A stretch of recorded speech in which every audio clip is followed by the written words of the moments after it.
So you think about the thief on the cross. Jesus offered him salvation that day. He accepted it. He is going to be in heaven. If the thief were able to come down off of the cross, do you think the thief would have returned to his old way of living? No. Think about the story of the woman caught in adultery. What did Jesus say to her?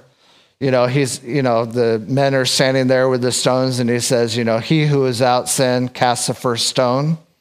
All knows the story, and Jesus was writing their sins in the sand, and they gradually left, right? And he says, woman, where are those who came to accuse you, right? And she's like, they're gone, no one, right? And he says, neither do I condemn you. We like that part, right? But is that all that Jesus said to her? No. He says, go and sin no more, right? So there's forgiveness, there's salvation offered to all of us, but we have the response. If we're going to accept that gift of salvation that Jesus freely offered, we are going to choose to follow him in every area of our life. Do you think the woman that was caught in adultery, do you think she left saying, boy, that was a close one. Okay, what next, right? Do you think that's what she did? No, she was grateful for the forgiveness and the compassion, the mercy that Jesus showed her. And she's like, you know what? I am going to serve him for the rest of my life, right?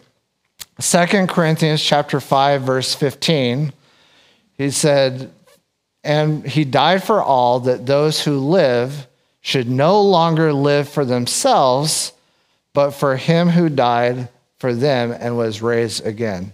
So we read verse 14. Now we're reading verse 15. It said, he died for all. And verse 15 says, they no longer live for what? Themselves. So Jesus died for all of us, but now we are choosing to live our lives for him.